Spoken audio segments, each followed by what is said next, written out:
Okay, Assalamualaikum dan selamat sejahtera. Jadi kita sambung pelajaran kita pada hari ini. Buka buku teks muka surat 10.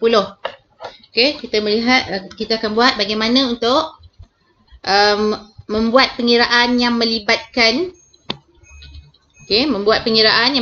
gabungan operasi bagi integer. Okay, jadi kita akan belajar apa dia? Membuat pengiraan yang melibatkan gabungan operasi asas aritmetik bagi integer mengikut tertib operasi. Okey, ini adalah tertib dia. Kalau awak tengok yang ini, okey, ini adalah tertib dia. Okey, tanda kurung, darab atau bahagi, kemudian barulah tambah atau tolak. Ataupun kat sini kita boleh katakan dia adalah operasi BODMAS. Apa itu BODMAS? Okey, BODMAS.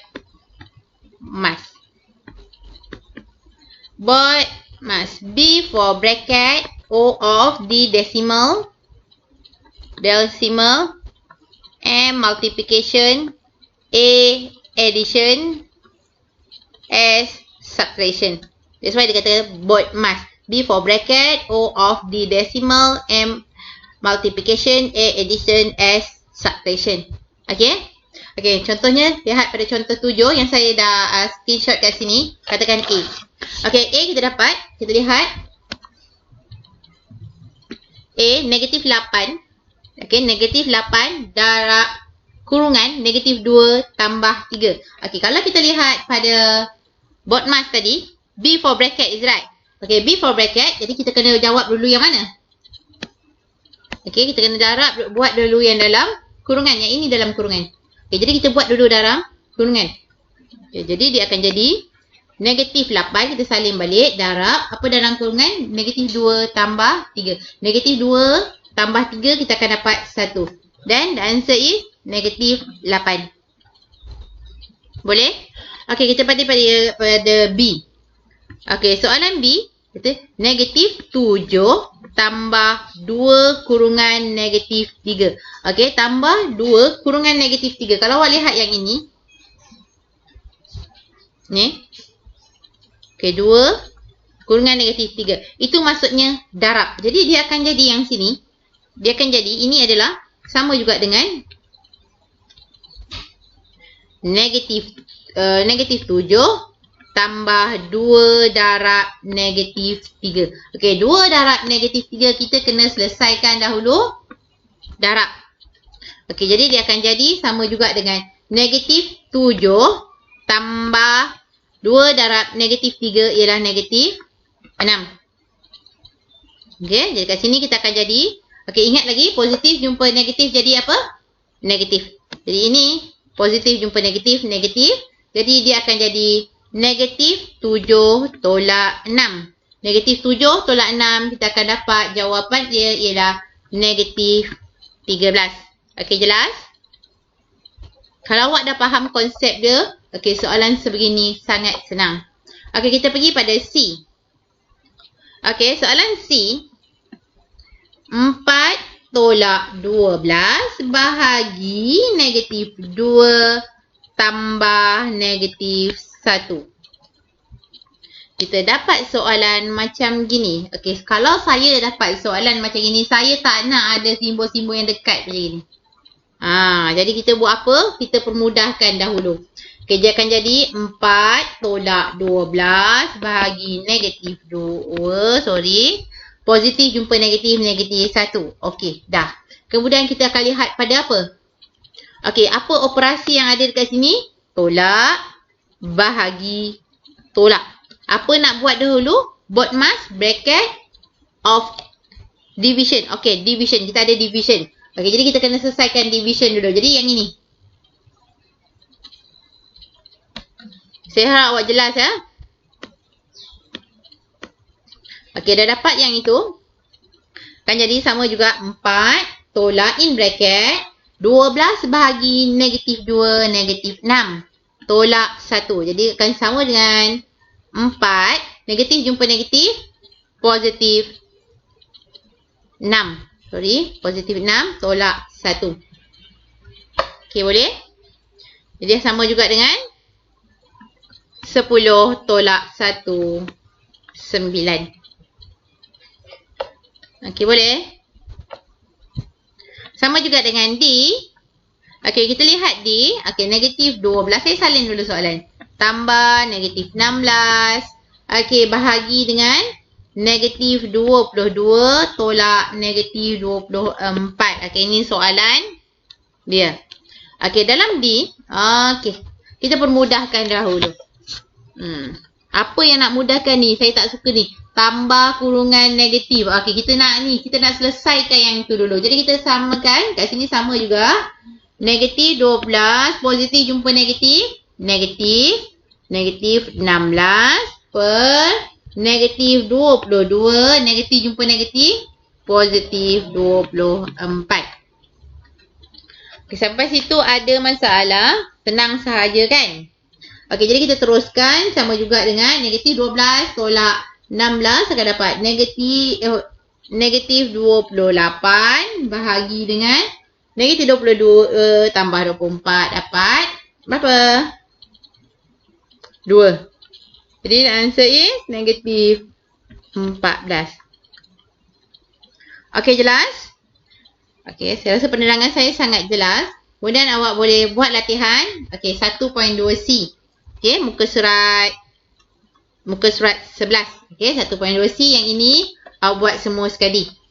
Ini latihan kita yang pertama. Okey, kemudian kita teruskan muka surat 11. Simple yang ini. Okey, muka surat 12, apa yang saya nak awak buat ialah apa yang kita nak belajar ialah menghuraikan hukum operasi aritmetik, iaitu hukum identiti, hukum kalis tertib, hukum kalis sekutuan dan hukum kalis agihan. Okey, itu yang kita nak belajar. Okey. Awak tengok apa yang kita katakan dengan hukum kalis tertib. Okey, hukum kalis tertib. Okey, ini. Awak tengok macam mana. Kalau A tambah B sama juga dengan B tambah A. Dia terbalikkan saja. Sebab tu kita kata kalis tukar tertib. Begitu juga dengan A darab B sama juga dengan B darab A. Contohnya 4 darab 2. 4 darab 2, 6. 4 darab 2, 2 darab 4. Sama juga. 4 darab 2, 8 Okey, A 4 darab 2, 8. 2 darab 4 pun 8. Jadi dia semua tukar saja kedudukannya. Jadi itu kita katakan dia sebagai hukum kalis tukar tertib. Boleh? Okey, kita pergi pada nombor 2. Ini ialah hukum kalis sekutuan. Okey, contohnya A tambah B ni tambah C. Okey, dia buat kurungan kat depan.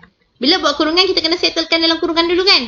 Okey, sama juga dengan A tambah B tambah C. Dia buat kurungan kat belakang. Sama saja. Okey, sama saja. Contohnya 2 tambah 3 tambah 6. Katakan saya buat kurungan kat depan sini. Sama juga. 2 tambah 3 tambah 6. Okay, kalau selesaikan ikut yang biasa. 2 tambah 3, 5. 5 tambah 6. Sama juga kan? 2 tambah 3 tambah 6, 9. 5 tambah 6, 11. 2 tambah 6 pun 11.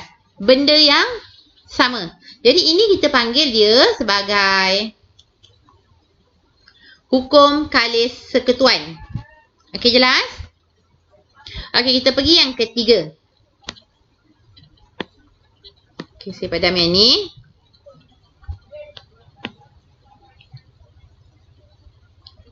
Okey, yang ketiga kita nak faham hukum kalis agihan. Okey, agihan. Okey, nombor 3. Bagi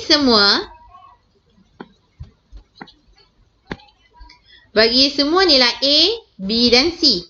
A darab B tambah C sama juga dengan A darab B tambah A darab C. Okey, ini kalau kita perhatikan dia sama A darab B. A darab B tambah A darab C. Ini kita panggil dia sebagai hukum kalis agihan. Sebenarnya hukum kalis agihan awak dah nampak dia masa sekolah rendah. Macam mana kita nak kembangkan pengendarapan di luar kurungan. Okey, kita lihat yang seterusnya iaitu yang nombor 4, hukum identiti. Hukum identiti ni tak susah. A tambah kosong sama dengan A darab kosong kosong, A darab 1A, A tambah negatif A. A tambah negatif A sama dengan kosong. Kenapa sama dengan kosong, cikgu? Okey, sebab ini. Positif jumpa negatif, apa dia? Negatif. Jadi A tolak A sama dengan kosong. Okey, begitu juga dengan yang ini. Kita panggil dia hukum identiti. Okey, hukum identiti yang ini, A darab 1 per A sama dengan 1. Yelah, betul lah kan? Sebab kita potong yang ni. Apa yang tinggal? 1. Jadi ini kita panggil dia sebagai hukum identiti. Okey, yang ini awak kena hafal, fahamkan, ingat. Okey, kita teruskan dengan muka surat 12. Okay. Bagaimana anda menghitung dengan efisien? Okey, dengan efisien. Okey, jadi apa yang kita nak buat ni, selepas kita belajar benda ni, kita akan boleh membuat pengiraan yang efisien dengan menggunakan hukum operasi aras aritmetik. Okey, contohnya A, awak tengok saya suka tengok penyelesaian kat sini je untuk terangkan kat awak. Okey, dia buat kurungan kat belakang. Jadi ini kita panggil hukum kalis sekutuan. Kalau awak buat kekurangan kat depan pun sama juga. Akan dapat jawapan dia yang last kali 69. Okey, yang ini hukum kalis agihan. Dia nak buat mudah. Okey, kalau awak tengok sini 3040. 3040 dia nak mudahkan. Mudahkan cara pengiraan. Kalau 3040 darab 7 mungkin susah awak nak kira. Dia akan buat 3000 tambah 40. Jadi kemudian dia dah dapat macam itu. Dia buat 7 darab 3000, 21,000. 7 darab 40, 28. Dan dia akan terus dapat jawapan. Jadi ini kita panggil dia sebagai hukum kalis agihan. Okey, kemudian kita tengok yang B, 2 darab 24 darab 5. Okey, pertama sekali dia guna hukum kalis tukar tertib. Hukum kalis tukar tertib, dia ambil yang mudah. Okey, dia ambil yang mudah, dia tukar tertib dulu. 24 darab 2 darab 5. Dia tukar je. Kemudian dia guna hukum kalis ketuan, dia ambil yang mudah lah. 2 darab 5, 10. Senang kan? Lepas tu 24 darab 10, 240. Okay, jadi latihan nanti awak boleh buat latihan 1.2 di dalam buku matematik 1. Tetap dalam buku matematik 1. Okey, jadi itu sahaja perkongsian saya pada hari ini. Saya harap awak teruskan belajar, buat latihan seperti biasa. Dah siap, send pada saya dan saya akan tanda segera, insya-Allah. Okey, terima kasih. Assalamualaikum.